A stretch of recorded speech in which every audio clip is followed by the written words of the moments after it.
Hello. स्वागत है आप सभी व्यूअर्स का मेरे YouTube channel learn with Parminder Rawat में। आज हम डिस्कस करेंगे यूटेट का जो पेपर हुआ था 24/3/2021 को। 24/3/2021 को यूटेट उस पेपर के मैथ सेक्शन की हम आंसर की डिस्कस करेंगे। केवल मैथ सेक्शन की हम आंसर की डिस्कस करेंगे, जिसका मैं आपको कंप्लीट सॉल्यूशन भी बताऊंगा। तो चलिए शुरू करते हैं। पहला क्वेश्चन आपके सामने है। मैंने बाईलिंगुअल इसमें फ़ोटो खींच रखी है, तो आप देख सकते हैं जिसको जिस लैंग्वेज में कंफर्टेबल होता है। पहला क्वेश्चन है, एक्स वाई जेड के लाभांश का अनुपात 2:3:7 है। यदि औसत लाभ 6000 है तो वाई का लाभांश क्या होगा। तो चलिए आंसर देखते हैं। इसका जो ऑप्शन था, ऑप्शन नंबर डी इसका राइट था। 4500 इसका राइट आंसर है। ठीक है, तो आपको दे रखा है सबसे पहले औसत लाभ दे रखा है 6000। ठीक है, तो औसत लाभ है 6000। कितने लोग हैं, एक्स वाई जेड 3 लोग हैं। इसका मतलब जो कुल लाभ होगा वो कितना होगा, कुल लाभ होगा 6000 गुणा 3 बराबर 18000। तो एक्स वाई जेड का जो लाभांश है वो किस अनुपात में है, 2:3:7 के। तो इसका जो स्टैंडर्ड फॉर्म है वो ये है, 2x/3x/7x। तो इस अनुपात में जो है किसे बांटना है, 18000 को। ठीक है, तो 2x + 3x + 7x बराबर कितना हो गया, 12x बराबर कितना है, 18000। तो x बराबर कितना होगा, 18000/12, और इसको काटने से कितना आया था, 1500। x बराबर कितना आया, 1500। और y की वैल्यू कितनी है, y का जो स्टैंडर्ड फॉर्म है वो कितना है, 3x। तो 3x का मान निकालना है, x का मान कितना है, 15। तो 3x बराबर कितना होगा, 15×3=45। नेक्स्ट क्वेश्चन है, उस कोण की माप क्या होगी जिसका संपूरक कोण उसके कोटिपूरक कोण का 3 गुना है। इस क्वेश्चन को हम ऑप्शन से भी कर सकते हैं। ठीक है, तो इसका जो राइट आंसर है वो है आपका ऑप्शन नंबर बी। तो ऑप्शन से हम ले सकते हैं संपूरक यानी सप्लीमेंट जो एंगल होता है वो क्या होता है, उनका योग होता है a+b बराबर 180 डिग्री। ठीक है, तो यहाँ पे मैंने 45 डिग्री लिया। ठीक है, प्लस बी आएगा यहाँ पे 180 - 45, बी बराबर कितना आएगा, 135। तो जो संपूरक कोण आया वो कितना आया, 135। अब इस 45 का हम कोटिपूरक यानी कॉम्प्लीमेंट जो एंगल होगा वो क्या होगा, a+b बराबर कितना होता है, 90। कोटिपूरक कोण में क्या होता है, a+b बराबर 90 होता है। ठीक है, तो a कितना है 45 प्लस b बराबर कितना आएगा 90। 45 + b बराबर 90, तो b बराबर कितना होगा 45। तो एक था आपका संपूरक 135 आया था और कोटिपूरक आया है 45। तो ये इसका कितना गुना है, 3 गुना। 45×3 = 135। तो ये था ऑप्शन वाला मेथड। अब देखते हैं बेसिक मेथड। हमने क्या किया, मान लिया कि कोण क्या है, थीटा है, तथा उसका जो संपूरक कोण है वो क्या है, एक्स है। थीटा + एक्स बराबर कितना होगा, 180। ये संपूरक कोण की परिभाषा है। आगे है पक्षांतर कर दिया, x बराबर कितना आया, 180 - थीटा। ये हो गया आपका संपूरक कोण किसका, थीटा का। आगे है कोटिपूरक कोण। तो कोटिपूरक पूरक जो कोण है वो हमने मान लिया y। तो थीटा + y बराबर 90, y बराबर 90 - थीटा। यहाँ पे पक्षांतर करके y का मान हमने निकाल लिया। ये क्या है, कोटिपूरक कोण। अब क्वेश्चन के अनुसार, अकॉर्डिंग टू क्वेश्चन में जो उसने कहा था कि संपूरक कोण क्या होगा, कोटिपूरक का 3 गुना होगा। इसका 3 गुना बराबर होगा किसके, संपूरक के। तो संपूरक है कितना, ये वाला 180 - थीटा बराबर कोटिपूरक कितना है, 180 - थीटा। तो इसका 3 गुना होगा, कोटिपूरक का 3 गुना बराबर होगा संपूरक के। अब यहाँ पे सोल्व कर दिया आगे, 180 - थीटा, 9×3 = 27, 270 - 3 थीटा। अब पक्षांतर कर दिया, इसको यहाँ लेके गए, 3 थीटा माइनस यहाँ पे थीटा पहले से था, पक्षांतर करने से क्या होगा, साइन चेंज हो जाएंगे। तो यहाँ बचेगा 2 थीटा और यहाँ पे क्या आएगा, 270 - 180। 270 में से 180 गया, कितना बचा, 90। तो थीटा बराबर कितना होगा, थीटा बराबर होगा 90/2। 2 से कितनी बार कटेगा, 45 बार। तो थीटा का मान कितना आएगा, 45 डिग्री। चलिए नेक्स्ट क्वेश्चन। तो आप साथ साथ में अपने आंसर्स मिलाते रहिएगा। ये वाला सेट जो है ये है आपका सेट सी। अगला क्वेश्चन है, दो वर्गों के परिमाप 24 सेंटीमीटर तथा 32 सेंटीमीटर हैं। इन वर्गों के क्षेत्रफलों के योग के बराबर क्षेत्रफल वाले तीसरे वर्ग का परिमाप क्या होगा? तो दो स्क्वायर आपको दे रखे हैं, एक का पेरीमीटर 24 है और दूसरे का पेरीमीटर कितना है 32। तो चलिए देखते हैं इसका सॉल्यूशन। पहला वर्ग यहाँ पे है और दूसरा वर्ग यहाँ पे है। तो परिमाप कितना है 24 और परिमाप बराबर क्या होता है 4 गुणा भुजा। भुजा हमने a मानी है, तो 4a बराबर 24, तो a बराबर कितना होगा 24/4 यानी 6। तो पहले वर्ग की जो भुजा है वो कितनी आई 6, तो इसका क्षेत्रफल कितना होगा? वर्ग का जो क्षेत्रफल होता है वो होता है आपका भुजा का स्क्वायर। तो भुजा क्या है a का स्क्वायर कितना होगा 36। a कितना है 6 और 6 छक्का 36। तो पहले जो वर्ग था उसका एरिया कितना आया 36। ऐसे ही दूसरे वाले में 4a बराबर 32, परिमाप दे रखा है 32, तो 4a बराबर 32, a बराबर कितना आया 8। तो एरिया कितना होगा 8 8 64, क्षेत्रफल कितना आया 64। अब उसने क्वेश्चन में खुद ही कहा है इन वर्गों के क्षेत्रफलों के योग के बराबर। अब इनके जो क्षेत्रफल है उनका योग किया पहले, तो दोनों वर्गों के क्षेत्रफलों का योग कितना होगा 100 सेंटीमीटर। अब इस योग के बराबर क्या किया गया, इसको एक बड़ा वर्ग बनाया गया। तो ये जो क्षेत्रफल है ये बड़े वर्ग के बराबर होगा। तो बड़े वर्ग की भुजा हमने मान ली फिर से a, ठीक है। तो उसका क्षेत्रफल क्या होगा a स्क्वायर बराबर कितना होगा 100 और a बराबर कितना आएगा a स्क्वायर बराबर 100 है, दोनों तरफ रूट कर दिया, तो यहाँ से तो रूट हट गया और यहाँ क्या लग गया रूट, तो अंडर रूट 100 का मान होता है कितना 10। तो भुजा कितनी आ गई बड़े वाले वर्ग की a बराबर 10। अब पूछा क्या है, हमें पूछा है कि तीसरे वर्ग का परिमाप क्या होगा। तो भुजा हमारे पास 10 है, तो परिमाप क्या होता है 4 गुणा a या 4 गुणा भुजा 4 गुणा भुजा, तो 4 गुणा 10 बराबर 40। तो इसका जो राइट आंसर है वो है आपका ऑप्शन नंबर ए। अगला प्रश्न है, यदि 1 मिलीमीटर भुजा वाले p वर्गों को मिलाकर 1 सेंटीमीटर भुजा का एक वर्ग बनाया जाता है तो p का मान क्या होगा? चलिए देखते हैं। तो सबसे पहले तो आपको क्या करना है, जो यूनिट है यहाँ पे तो मिलीमीटर में है और यहाँ पे किस में है सेंटीमीटर में, तो आपको क्या करना है या तो सेंटीमीटर में कन्वर्ट करना है या फिर मिलीमीटर में कन्वर्ट करना है। तो चलिए देखते हैं कैसे कन्वर्ट करते हैं। 1 सेंटीमीटर बराबर होता है 10 मिलीमीटर, इसको हमने उल्टा लिख लिया, 10 मिलीमीटर बराबर 1 सेंटीमीटर, तो 1 मिलीमीटर बराबर कितना होगा 1/10 सेंटीमीटर, ठीक है। और वर्ग की भुजा कितनी है 1 मिलीमीटर, तो एरिया कितना होगा क्षेत्रफल कितना होगा a स्क्वायर यानी 1 गुणा 1 मिलीमीटर स्क्वायर। उसके बाद हमने क्या किया, 1 मिलीमीटर बराबर कितना था 1/10, तो 1 मिलीमीटर की जगह में 1/10 सेंटीमीटर लिख दिया। तो 1/10 गुणा 1/10 बराबर कितना होगा 1/100 का 1/100 सेंटीमीटर स्क्वायर। ये हो गया एक वर्ग का क्षेत्रफल छोटे वर्ग का। तो एक वर्ग का क्षेत्रफल, एक वर्ग का एरिया कितना है 1/100 सेंटीमीटर, तो p वर्गों का एरिया कितना होगा 1/100 centimetre square into p।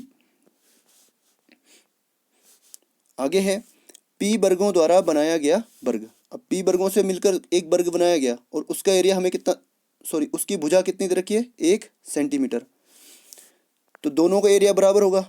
p वर्गों द्वारा बनाए गया क्षेत्रफल बराबर 1 सेंटीमीटर वर्ग द्वारा बनाया गया क्षेत्रफल क्या होगा बराबर होगा। तो ये हमने क्षेत्रफल बराबर कर दिया।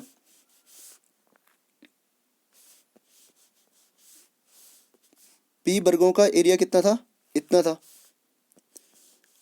और 1 सेंटीमीटर भुजा वाला जो वर्ग था उसका क्षेत्रफल कितना था, उसका क्षेत्रफल था 1 सेंटीमीटर स्क्वायर। इन दोनों को हमने क्या कर दिया इक्वल कर दिया। तो आगे पक्षांतर करके सॉल्व करके क्या आ गया 100 हमारा आंसर आ गया। सेंटीमीटर स्क्वायर से सेंटीमीटर स्क्वायर कट गया और बच गया 100। तो कितने वर्ग बनेंगे 100। इसका जो सही उत्तर है वह आपका ऑप्शन नंबर बी। अगला प्रश्न है,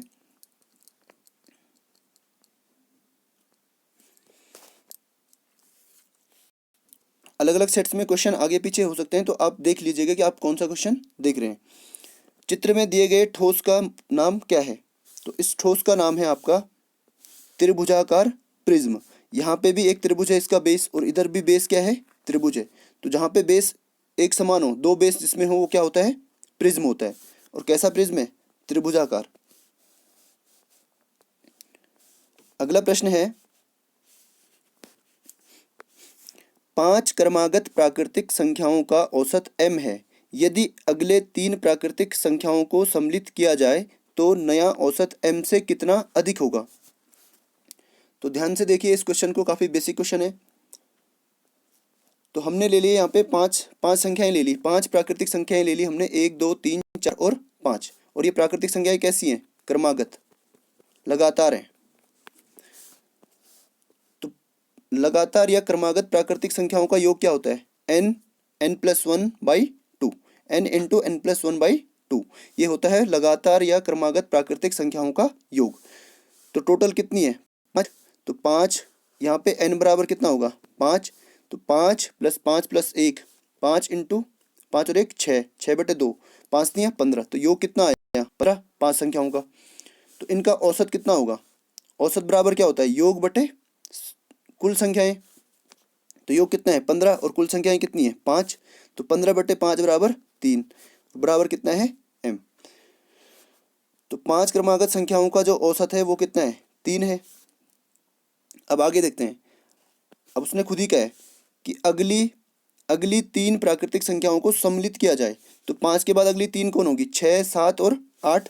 तो हमने 3 संख्याएं और ले ली, 6 7 और 8। अब 8 प्राकृतिक संख्याएं, अब n का मान कितना है, 8। और n प्राकृतिक संख्याओं का योग कितना होता है, n+1/2। तो 8 इंटू 8 और 1 9/2। तो 2 से कितनी बार कट गया, 4 बार, और 9 चौको 36।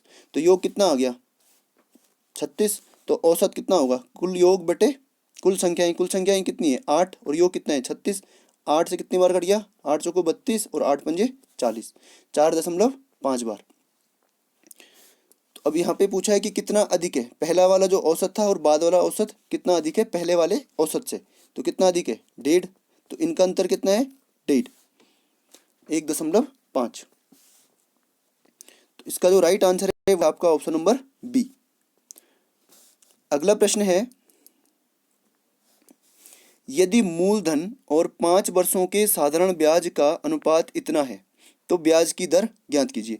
तो ये किस किस का अनुपात है, मूलधन को डिनोट करते हैं P से, और साधारण ब्याज को डिनोट करते हैं SI से, सिंपल इंटरेस्ट से।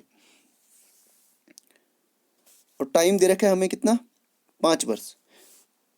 तो जो रेशियो की स्टैंडर्ड फॉर्म होती है वो होती है आपकी 10x और 3x, x से x कट जाता है। तो इसको हम ऐसे लिख सकते हैं 10x और 3x। तो P बराबर है आपका 10x, SI है आपका 3x, और T समय दे रखा है कितना, 5 साल। तो SI या साधारण ब्याज का जो फॉर्मूला होता है वो होता है आपका मूलधन गुणा दर गुणा समय बटे 100। तो इसमें वैल्यू रखिए, P का मान है 10x, R हमें ज्ञात करना है, और T हमें दे रखा है 5, SI दे रखा है 3x। उसके बाद पक्षांतर कर लीजिए। तो 5 से कितनी बार कट गया, 2 बार, 20 नीचे आया, 1 0 से 1 0 कट गया। तो 5/2 यहाँ बच गया इस साइड, और बराबर यहाँ क्या है, 3x, और यहाँ पे भी x बचा है। अब पक्षांतर कर लो, सॉरी, यहाँ बचा है क्या, 5 से कितनी बार कटा, 2 20, 1 0 से 1 0 कट गया, r इंटू x/2 बचा है, और यहाँ कितना बचा है, बराबर 3x। अब ये x यहाँ जाएगा, x से x भी कट गया, तो r बराबर कितना आ गया, 6%। तो इसका जो राइट आंसर है वो है आपका option number A. Next question है, यदि एक व्यक्ति अपनी चाल को कम करके 2/3 कर देता है तो वह एक निश्चित यात्रा करने में 1 घंटा अधिक लेता है। सामान्य चाल से यात्रा करने में लिया गया समय क्या है। तो इसका जो राइट आंसर है वो है आपका ऑप्शन नंबर ए। तो चलिए देख लीजिए। माना व्यक्ति की जो वास्तविक चाल है वो x किलोमीटर/आवर है, तो चाल में कमी होने के बाद नई चाल, जो उसकी नई चाल है, अब कमी कितने की हुई, 2/3 की, किस पे होगी, जो उसकी मूल चाल थी या वास्तविक चाल थी। तो 2/3x अब उसकी चाल हो गई। तो चालों का अनुपात क्या हो गया, ये है ओरिजिनल चाल और ये है न्यू चाल। तो चालों का अनुपात हो गया x अनुपात 2x/3, x से x कट गया, 3 यहाँ जाएगा, क्रॉस मल्टीप्लाई करते हैं यहाँ पे, इसके नीचे 1, यहाँ पे भी 1, 3 एकम 3 और 2 एकम 2, तो 3:2 हो गया। चालों का अनुपात क्या आया, 3:2। और जब भी डिस्टेंस क्या हो, फिक्स हो, या दूरी क्या हो, निश्चित हो, तो चाल का जो अनुपात होता है वो समय के व्युत्क्रमानुपाती होता है, इन्वर्स होता है, इन्वर्सली प्रोपोर्शनल होता है। ठीक है, तो ओरिजिनल चाल और नई चाल, ओरिजिनल और नई, ये है चाल। चाल का रेशियो है 3:2, ये वाला। तो टाइम का रेशियो क्या होगा, हमेशा उल्टा होगा, 2:3। और डिफरेंस कितने का आया था, वह एक निश्चित यात्रा करने में 1 घंटा अधिक लेता है। अब उसे 1 घंटा अधिक लगता है, 1 घंटा अधिक लगता है। टाइम का डिफरेंस कितना है, 1 घंटा, और यहाँ पे डिफरेंस कितना है, 1 है। तो 1 बराबर कितना है, 1 घंटा। तो ये क्या है, रेशियो में 1 बराबर 1 है, तो ओरिजिनल टाइम क्या होगा, 2। तो 2 बराबर क्या होगा, 2 गुणा 1 बराबर 2 घंटा। तो इसका जो राइट आंसर है वो है आपका ऑप्शन नंबर ए। अगला प्रश्न है, निम्नलिखित मापों में कौन त्रिभुज का निर्माण कर सकता है। तो ये वाला क्वेश्चन सॉल्व करने से पहले आपको पता होना चाहिए कि त्रिभुज तभी फॉर्म हो सकता है जब क्या होगा, 2 साइड्स का सम तीसरी साइड से बड़ा होगा। तो चलिए देखते हैं, पहले ऑप्शन में देखते हैं, 2 + 3 बड़ा होना चाहिए 6 से, 3 और 2 5, बड़ा है 6 से, लेकिन ये उल्टा है, यहाँ पे 6 बड़ा है जबकि, है ना, तो ये वाला ऑप्शन तो नहीं हो सकता। अब ऐसे ही दूसरा ऑप्शन देखते हैं, 3 + 4 बड़ा होगा 6 से, 4 और 3 7 बड़ा होगा 6 से, तो 7 बड़ा होता है 6 से, तो ऑप्शन नंबर बी एकदम सही है। ऐसे ही आप औरों को भी चेक कर सकते हैं। अगला क्वेश्चन है, log √2 और इसका मान ज्ञात करो, √8 का मान ज्ञात करो। तो सबसे पहले आप एक एग्जाम्पल समझिए। एक एग्जाम्पल है 3 की पावर x बराबर 27। इसको अगर हमें log के रूप में लिखना है तो इसको लिखेंगे हम log 3, जो बेस होगा, जो बेस नंबर है उसको लिखेंगे नीचे, log 3, और जो इक्वल आया था उसको लिखेंगे ऊपर। log 3 27 बराबर x, ये जो x आती है ये घात आती है। ठीक है, तो चलिए अब इसको उल्टा भी लिख सकते हैं हम, ऐसे ही इसको हम उल्टा भी लिख सकते हैं। log 3 27 को हम 3x = 27 लिख सकते हैं। ये जो बेस था वो यहाँ पे था, तो यहाँ वाला यहाँ पे लिखा, और यहाँ पे हमने x मान ली घात, और आगे 27 = 27। तो ऐसा ही सेम इसको भी रखना है। तो बेस क्या है, √2, बेस है आपका √2, इसकी पावर हमने ले ली x, बराबर इक्वल में क्या आएगा, ये वाला, बराबर √8। तो आगे सॉल्व करेंगे, √2 को हम लिख सकते हैं 2 की पावर 1/2 की होल पावर x, 8 की पावर 1/2। आगे चलते हैं, उसके बाद जब भी ऐसे होता है a की पावर m × n, तो ये क्या होता है, पावर क्या होती है, मल्टीप्लाई हो जाती है, गुणा हो जाती है।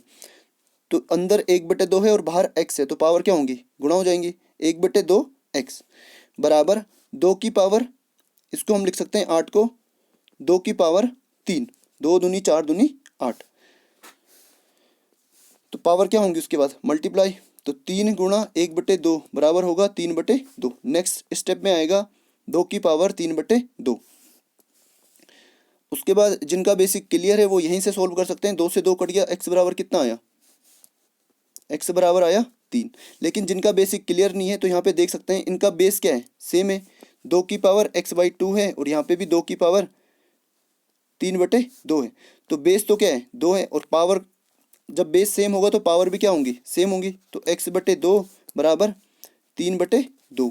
तो 2 से 2 कट गया, x बराबर कितना आया, 3, x बराबर कितना आया, 3। अगला क्वेश्चन है, त्रिभुज की तीनों माध्यिकाओं का प्रतिच्छेद बिंदु कहलाता है। तो तो इसका जो राइट आंसर है वो है आपका ऑप्शन नंबर डी, सेंट्रॉइड या केंद्रक। तो चलिए देखते हैं। पहला है इसमें परिकेंद्र। तो परिकेंद्र समझ लीजिए क्या होता है, काफ़ी बेसिक क्वेश्चन है। परिकेंद्र या सरकम सेंटर। परिकेंद्र वह बिंदु होता है जहां पर क्या होता है, परपेंडिकुलर साइड बाइसेक्टर्स मिलते हैं। यानी जो ये साइड है, ठीक है, इस पे एक परपेंडिकुलर है और ये साइड को भी क्या कर रहा है, बाइसेक्ट कर रहा है, दो बराबर भागों में बांट रहा है।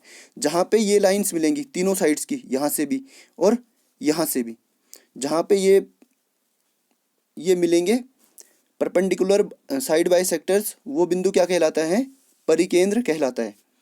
ठीक है, आगे है अंतः केंद्र, इन सेंटर।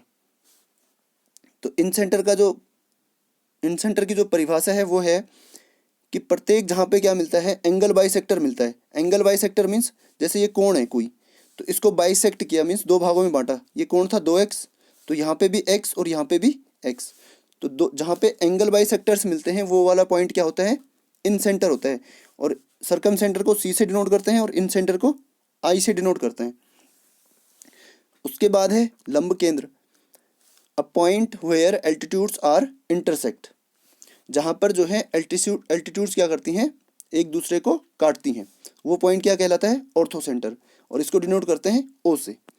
आगे है केंद्रक, ऐसा बिंदु जहाँ पर मीडियंस या माध्यिकाएं एक दूसरे को इंटरसेक्ट करती हैं या काटती हैं, तो वो क्या कहलाता है, केंद्रक, सेंट्रॉइड या ग्रेविटी सेंटर भी इसको बोलते हैं। इसे करते हैं G से डिनोट।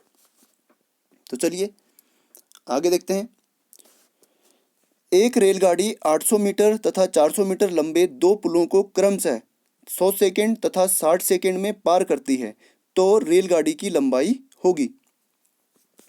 तो इसका जो राइट आंसर है वो है आपका ऑप्शन नंबर बी, 200 मीटर। तो चलिए देखते हैं इसका सॉल्यूशन। माना ट्रेन की लंबाई क्या है, x मीटर है। तो पहले पुल की लंबाई क्या दे रखी है हमें, 800 मीटर। पहले पुल की लंबाई 800 और दूसरे की 400। तो पहली कंडीशन में जो दूरी होगी वो होगी आपकी x प्लस 800। ट्रेन की लंबाई x और पुल की लंबाई 800, दोनों लंबाइयों को जोड़ के क्या आएगी हमारे पास, दूरी आएगी।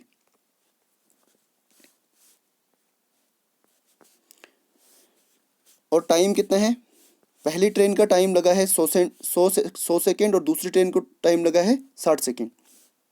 तो चाल बराबर क्या होता है, दूरी बटे समय, स्पीड बराबर डिस्टेंस अपॉन टाइम।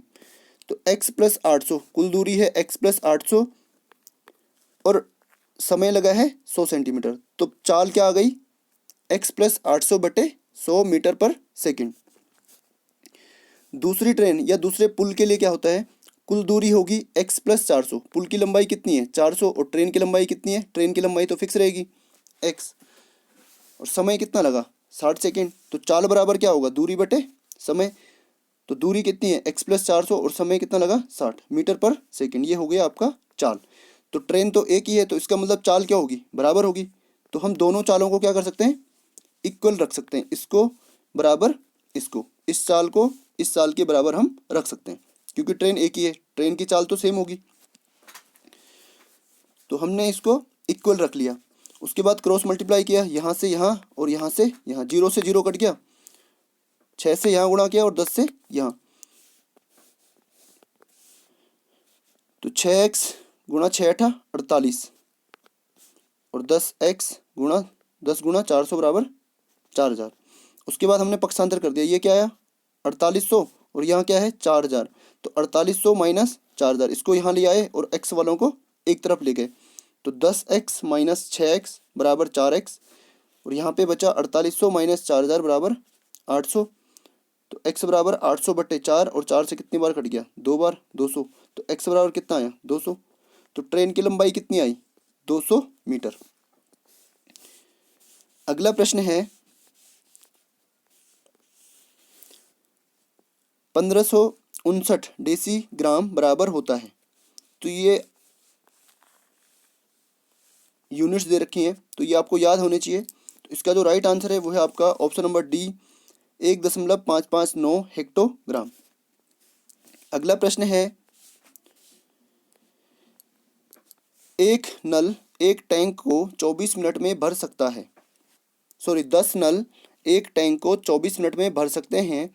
टैंक को 1 घंटे में भरने के लिए कितने नलों की आवश्यकता होगी? तो इसमें एक फॉर्मूला लगेगा, M1 इंटू D1 बराबर M2 इंटू D2। तो M1 बराबर है आपके पास 10, कितने नल हैं? 10।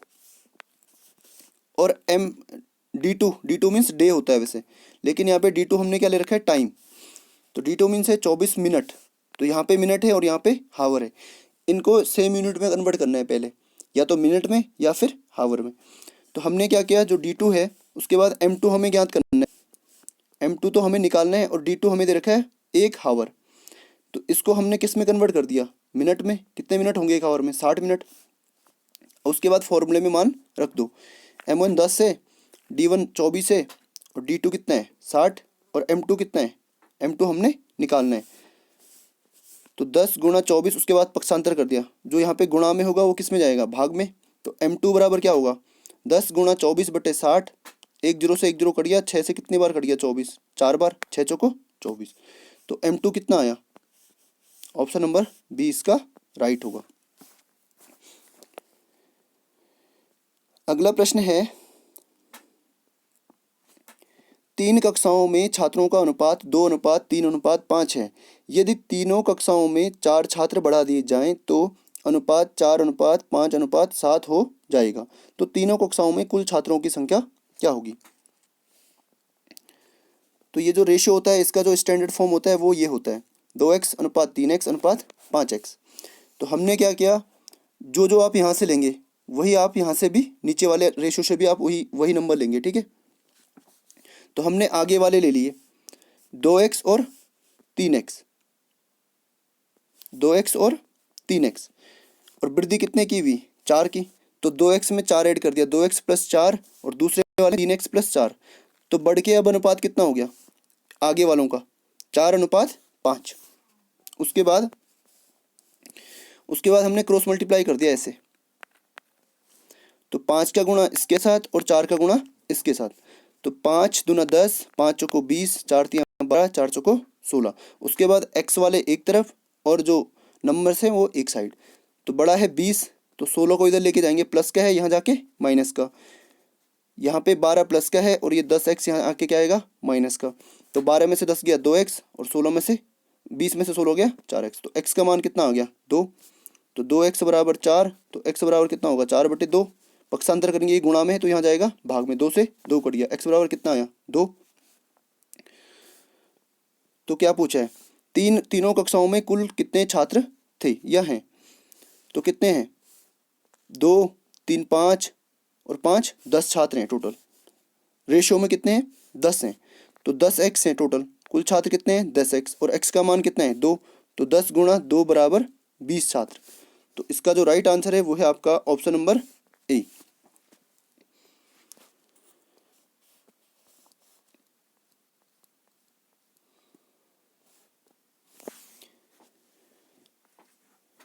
ये आपको दे रखे हैं नंबर्स, √7 माइनस √5, √5 माइनस √3, ये सारे नंबर दे रखे हैं, और पूछा है कि में सबसे बड़ी संख्या कौन सी है।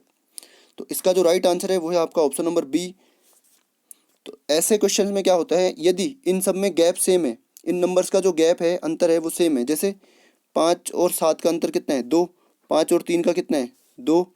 और 9 और 7 का कितना है? 2। और 11 और 9 का कितना है? 2। तो इन संख्याओं में जब अंतर सेम होता है तो उसमें क्या होगा, जो सबसे छोटी संख्याएं होंगी, जिसमें सबसे छोटे अंक होंगे, वही संख्या क्या होगी? सबसे बड़ी होगी। √5 ऋण √3। या फिर इसको जो करने का तरीका है, जो बेसिक तरीका है इसको करने का, वो है, इसको हम इसका इन्वर्स लेते हैं, इसका उल्टा लेते हैं, किसी भी संख्या का इसका उल्टा लिया, उसके बाद हमने क्या किया? फैक्टराइजेशन कर दिया, परमेयीकरण कर दिया, और परमेयीकरण करने के बाद जो सबसे बड़ा होगा वही सबसे छोटा होगा। जो सबसे बड़ा आएगा परमेयीकरण करने के बाद, एक एक करके हम सबका परमेयीकरण करेंगे, फैक्टराइजेशन करेंगे सबका, तो जो सबसे बड़ा आएगा वही सबसे छोटा होगा। तो यहाँ पे मैंने ये लाइन लिख रखी है, ये आप नोट कर सकते हैं, यदि अंतर समान हो तो छोटे अंकों वाली संख्या बड़ी होती है। उम्मीद है समझ गए होंगे। अगला प्रश्न है 17 की पावर 200 को 18 से भाग देने पर शेषफल क्या होगा। तो हम क्या करते हैं कि 17 की पावर 200 में भाग न देकर 17 में भाग देते हैं। 18 का भाग केवल 17 में देते हैं। तो 18 का भाग अगर 17 में देंगे तो कितनी बार जाएगा, 18 जीरो को जीरो, बचा कितना, रिमाइंडर कितना आया 17, या तो 17 आया या फिर -1 आएगा, या तो 17 आएगा रिमाइंडर या फिर -1 आएगा। तो -1 आया रिमाइंडर, ये क्या है, रिमाइंडर है। तो रिमाइंडर -1 की पावर 200, तो 1 की पावर अगर -1 की पावर अगर इवन हो, इवन मीन्स सम संख्या हो, तो आंसर किस में आता है, पॉजिटिव में आता है। तो पॉजिटिव 1 इसका राइट आंसर होगा। रिमाइंडर क्या आएगा, ऑप्शन नंबर ए इसका सही होगा। या फिर दूसरे तरीके से हम ऐसे देख सकते हैं, यदि क्रमागत नंबर्स हों और ऊपर क्या हो, प्राइम नंबर हो, प्राइम यानी अभाज्य संख्या हो, और नीचे ठीक उसके बाद वाला नंबर हो, तो उसमें क्या कर सकते हैं कि यदि अगर इसकी पावर 17 की पावर इवन है, इवन मीन्स सम, अगर पावर सम है तो आंसर रिमाइंडर कितना आएगा 1। अगर पावर ऑड है तो रिमाइंडर आएगा 17, और अगर पावर इवन है, इवन मीन्स सम, और ऑड मीन्स विषम, अगर पावर विषम है, घात अगर विषम है तो रिमाइंडर आएगा 17, वही रिमाइंडर रहेगा। और अगर पावर इवन है तो रिमाइंडर आएगा 1, रिमाइंडर यानी शेषफल। अगला प्रश्न है बच्चों के मध्य गिनती के कौशलों को विकसित करने के लिए निम्नलिखित में से कौन पूर्व संख्या उदाहरण के रूप में सीखने के लिए आवश्यक नहीं है। तो इसका जो राइट आंसर है वो है आपका ऑप्शन नंबर सी, संख्या नाम यादृच्छिक रूप से पढ़ना। तो हिंदी में तो ये समझ में आ नहीं रहा है वैसे, यादृच्छिक ये प्रायिकता में कहीं दिखता है। तो इंग्लिश में आप देख सकते हैं reciting number names randomly, randomly means ऐसे ही, कोई उसमें व्यवस्थित क्रम है नहीं, कहीं से भी कोई नंबर उनको याद करवा दिया। तो ऐसे आप याद नहीं करवा सकते, या ऐसे उनसे रिसाइट करने के लिए नहीं बोल सकते। तो ये आपका ऑप्शन नंबर होगा, आपका ऑप्शन नंबर सी इसका राइट होगा। अगला प्रश्न है प्राथमिक कक्षाओं में बच्चे गणित में क्या सीखते हैं, इसके आकलन का ध्यान किस पर नहीं होना चाहिए। तो इसमें आकलन करना है बच्चों का, तो ऑप्शन नंबर ए है गणितीय अवधारणाओं को समझना, ये सही है। गणितीय भाषा का विकास, इसका आकलन करना भी जरूरी है। गणित की समस्याओं का जवाब देने में सटीकता, तो आप बच्चों से ये उम्मीद नहीं कर सकते कि वो गणित के सवालों का सटीक जवाब देंगे या एक्यूरेट उसका आंसर देंगे। तो इसका ये वाला ऑप्शन सही है, ऑप्शन नंबर सी इसका राइट होगा, आप इस पर ध्यान नहीं देंगे। अगला प्रश्न है ज्यामितीय निरूपण जो पूरे और उसके अंश के बीच संबंध दिखाता है कहलाता है। तो पूरे और अंश ऐसे होता है, ये पूरा है और ये इसके अंश है, तो इसमें से एक ले लिया, तो पूरे और अंश के बीच संबंध दिखाता है, ये क्या कहलाता है, पाई चार्ट कहलाता है। क्या कहलाता है, पाई चार्ट। निम्नलिखित में से कौन सी एक गणितीय प्रक्रिया नहीं है। तो जहां पे रटना या कंठस्थ करना ये शब्द आपको दिख जाए, ये वाला ऑप्शन आपका बिल्कुल सही होगा, या गलत ये वाला नहीं हो सकता, ये वाली प्रक्रिया में नहीं आते। ऑप्शन नंबर बी इसका राइट होगा। अगला प्रश्न है गणित में नैदानिक परीक्षण का उद्देश्य है। The purpose of a diagnostic test in mathematics is, नहीं है। तो बच्चों की समझ में अंतर जानना, सॉरी, गणित में नैदानिक परीक्षण का उद्देश्य है, यहाँ पे है पूछा गया है, नहीं है नहीं पूछा गया। तो बच्चों की समझ में अंतर जानना, तो ये वाला आपका राइट है, ऑप्शन नंबर ए। तो बच्चों की जो समझ है वो उनकी समझ में अंतर होता है, तो आपको ये जानना होगा कि प्रत्येक बच्चे की जो समझ होती है वो अलग अलग होती है, भिन्न भिन्न होती है। अगला प्रश्न है निम्नलिखित में से क्या प्रारंभिक संख्या संकल्पना से संबंधित नहीं है। इसका जो राइट आंसर है वो है आपका ऑप्शन नंबर डी, मापन इसमें नहीं आता, ये तीनों के तीनों इसमें आते हैं। अगला प्रश्न है निम्नलिखित समुच्चयों में से कौन सा गणित में प्रश्न हल करने का कौशल है। तो मैंने आपको पहले भी बताया था कंठस्थ करना, रटना, ये सारी चीज़ें नहीं आनी चाहिए। तो इसमें कंठस्थ करना है तो ये वाला ऑप्शन तो नहीं होगा। चित्रांकन करना, पीछे से हल करना, रट लेना, तो रटना भी नहीं आ सकता। विवेचना करना, चर का प्रयोग करना, प्रतिरूप देखना, और इसमें भी कंठस्थ करना है तो ये वाले ऑप्शन तो आपके साफ साफ एलिमिनेट हो गए। तो बचा आपका ऑप्शन नंबर सी इसका राइट होगा। अगला प्रश्न है 18 का स्क्वायर तथा 19 का स्क्वायर के बीच कितनी प्राकृतिक संख्याएं स्थित है। तो इसका जो राइट आंसर है वो है आपका ऑप्शन नंबर डी। 18 का स्क्वायर 324, 19 का 361। तो 361 और 24 के बीच में कितने का गैप है, 37 का। लेकिन 37 में 361 भी इंक्लूड है, जबकि हमें बीच की संख्याएं ज्ञात करनी है। तो बीच की संख्याएं ज्ञात करने के लिए क्या करना पड़ेगा, 37 ऋण 1 बराबर 36।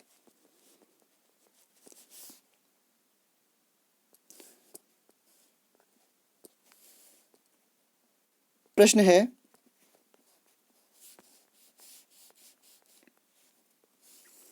एक त्रिभुज के एक ही क्रम में लिए गए सभी बहिष्कोणों का योग। कोई त्रिभुज है, एक ही क्रम में अगर हम इसके बहिष्कोण ले रहे हैं, जैसे ये वाला, फिर ये वाला, और फिर ये वाला, ये सारे के सारे बहिष्कोण, बहिष्कोण मीन्स बाहर के जो कोण है ये वाले, तो इन सभी का योग क्या होता है, 180 डिग्री होता है। कितना, सॉरी 360 डिग्री होता है। कितना होता है, ऑप्शन नंबर सी इसका राइट होगा। अगला प्रश्न है दो भिन्नों का गुणनफल इतना है और उनका भागफल इतना है, तो बड़ी भिन्न क्या होगी। तो आप इसको ऑप्शन से कर सकते हैं। इसका जो राइट आंसर है वो है आपका option number B. X Y बराबर होगा 14/15 और एक्स वाई बराबर होगा 35/24। तो ऑप्शन से हमने लिया 7/6, तो दूसरी भिन्न क्या होगी, 4/5। छोटी भिन्न होगी आपकी 4/5। तो 7 चौको 28 और 5 छक्का 30, इसके 2 से काटा, 2 से 14 बार, 2 से 15 बार, तो 15/14 आया क्या, गुणा करके। प्रोडक्ट इनका कितना आया, 14/15, और डिवाइड करेंगे तो क्या आएगा। इसके बाद डिवाइड किया, 7/6 डिवाइडेड 4/5, तो 7/6 डिवाइड करने पे उल्टा हो जाता है 5/4। तो 7 पंजे 35 और 6 चौको 24, जो कि सही मैच हो रहा है। तो आपका राइट आंसर है आपका ऑप्शन नंबर बी। अगला प्रश्न है एक तेल का टिन 4/5 भरा हुआ है। जब 6 बोतल तेल निकाल लिया जाता है और 4 बोतल तेल डाल लिया जाता है तो यह 3/4 भरा हुआ है। पूरे टिन में कितने बोतल तेल भरा जा सकता है। A tank of oil is 4/5 full. When 6 bottles of oil is taken out and 4 bottles of oil is poured into it, it is itna full. How many bottles of oil can be contained in the whole tank? पूरे tank में कितनी बोतल तेल भरा जा सकता है। तो हमने यहाँ पे मान लिया कि टिन की जो धारिता है वो कितनी है, x है।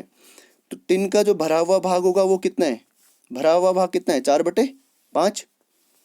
तो भरा हुआ भाग हो जाएगा 4/5 x।